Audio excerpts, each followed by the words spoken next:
So far from your transfer from Washington and Taki and Taki, great leader, brings great energy. He's a guy that's played in this conference before, so he's battle tested. We're going to need that experience that he has, especially with the group that we got going on this spring. I got a lot of young guys that are taking a lot of reps that don't have the amount of reps that he's played in this conference, so he's been great for us since he's been here. When you're entering spring knowing that 3 of your guys who are on a 2 deep are not going to be available, how did you go about strategizing and planning for rep distribution and things for, like you say, for guys who just hadn't been as experienced before?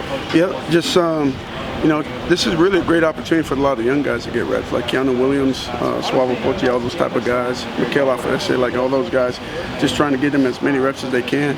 While the other 3 are sitting, typically you want to get those guys reps, Doris and those guys, but this is a great time for the young guys to try to close the gap, so to speak, in terms of reps, and you can't get enough for those guys, whether it's on the field, it's in the classroom, and they've been doing a pretty good job of taking all that in. When you're inheriting a group that had its fewest sacks in over 20 years, yes, it'll be on edge guys too, and interior guys, but ultimately, how do you go about trying to establish and identify those pass rushers from guys with 300-plus pound interior D-line? Yeah, I think a lot of it is the scheme too as well. We got some guys with Dorless when he's healthy. I think having DJ on the edge too helps us in pass rushing. But a lot of it is just a relentless effort, finding guys that are athletic. Jake Shipley now, we're sliding him down, playing with us as a defensive line, gives us another guy that's athletic. Trevin also with us in defensive line. So trying to find ways where we can put these guys in position where we can take advantage of mismatches. And I think Coach LaPoy has got a great scheme of that. And also Coach Lanny, so that we can create protection issues and we can create one-on-ones where we want them to. I was talking to JoJo Dumont back at the Combine. He said that first spring together, you said you were buying the stock, and clearly that paid off pretty nicely for you. Yeah. Anybody who you're buying stock in just yet? It's too early right now to buy stocks for all of us, even myself. I mean, we're in work in progress mode. We got to have a growth mentality. We always talk about in our room, good, better, best. And every single day we're just trying to get better one at a time. And today was a pretty good job of us just trying to figure each other out. I mean, chemistry matters. Me just getting to know the guys, substitutions, down and distance situations, all those types of things. So we're a work in progress, and that's what spring's all about. So hopefully when it's all said and done and we kick off in September or August, we're ready to go. You're halfway through spring ball. Just what's kind of the mission in the next half for your position? Just continue to get more physical at the point of attack. We got to do a better job in the run game. Obviously, there were some big runs against us today, so we got to be stout at the point of attack. I want these guys to be able to recognize what's happening in front of them and to react. That's the game. No matter what level of football that you're playing, okay, it's all about recognition, reaction, and these young guys got to be able to see what's happening in front of them and then react to it really, really fast. So I kind of give them the example of a cell phone. You want to operate at all 4 Wi-Fi bars on light, right? And some of our guys are operating at 1.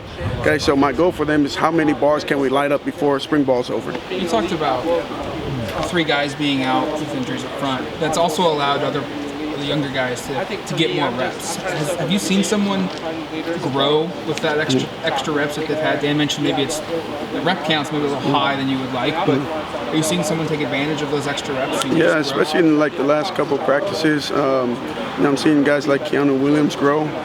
Taki, he's definitely got to grow too as well. He's a guy that's got a lot of playing experience, but he's got to learn a new system and learn how we do things and how we operate here. But Keanu Williams, the last couple of practices, I've seen him kind of grow and get better. Jake Shipley, coming in playing a new position, I see him growing and getting better. Guys are understanding what they got to do within the scheme of the defense, and that's the thing I'm really happy about those guys doing right now. With a lot of younger guys, you've mentioned getting a lot of snaps. I mean, how does it help the depth at all, maybe development-wise, even though you never want guys out? Does that kind of move that along a little bit, you think? It definitely does, and these young guys got to understand that everybody's got to be ready to go. Throughout the course of the season, we can't control what's going to happen with injuries and death, so it's very important for these young guys to understand, I got to prepare myself like I'm always going to be up. I'm the next guy up. And so for me, I always want to have my rotation, whether it's the 8th guy or the 1st guy, like those guys, the better we can be from 1 to 8, the better we're going to be when we're in the game. It doesn't matter who's going in and out, we can still play at a high level. What was it about Oregon that you wanted to come out here and change jobs? It's the relationship, with Adrian Clem. I've known him for a long time.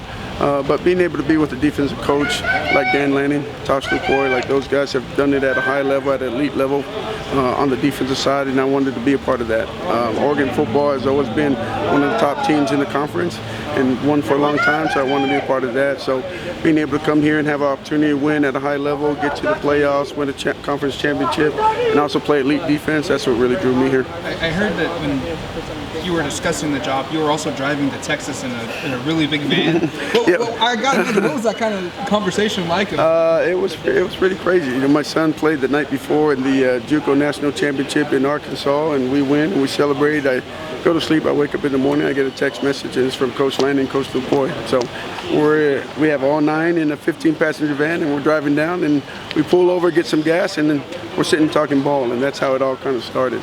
Was that an easy conversation with your family of, hey, should we do this, or? It was an easy conversation with them because they knew we were making a gas station stop and they can go get something to eat for about 20 minutes or 30 minutes, and that's where the conversation happened with Coach Lanning, Coach Toss, and it only took me about a few minutes after I talked to Coach Lanning that I felt like, hey, this is a guy that I really want to work for and be with, because I know he's going to be able to do something special here. Just how to win?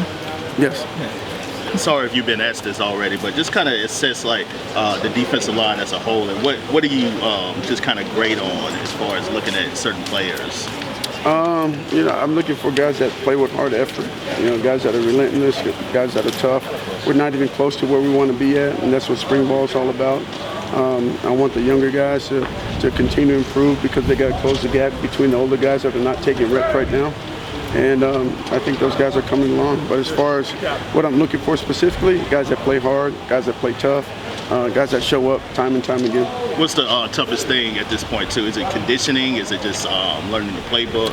It's all of it. It's getting in shape. It's getting strong. It's learning the playbook. It's being able to operate at a high level, especially when you start getting tired. And Coach Kenny Dillingham's going really, really fast. Can I operate? Can I get the call? Can I put myself in a situation? Can I see the surfaces and backs? And then can I get my hand in the dirt and watch the guy in front of me so I can play my keys and reads? So can I do that time and time again? 30 plays, can I do that 30 plays in a row? And that conditioning plays a part in that, because when you start getting tired as a big guy, you're not going to go through your checklist pre-snap. And that's all it takes is one play.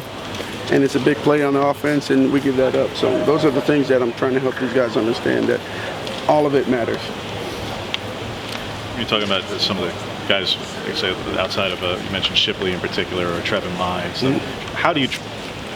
Are you looking at on the 3 down front? Are they purely 4 eyes, and then when you go to 4 down, is it more of a 5-6, or how are you differentiating certain? Yeah. So there's times when we're going to be in the 3 down front. They'll play some 4-eye for us. But the great thing about our defense is that we play a lot of 4 down. We can get in 3 down. So they'll be in 4 downs. There'll be 5 technique defensive ends for us. Depending on personnel group, and they can slide down and be a 3 technique for us too as well. Just because we're 4 down doesn't mean they're always going to be the 5 technique for us. We might put 2 outside backers, and we're going to slide in our next big guy down to a 3 technique, and that gives us an athletic guy against an offensive guard that we feel like we can take advantage of in the pass game. So we'll probably use our best players like that and move them around. Thanks, Coach.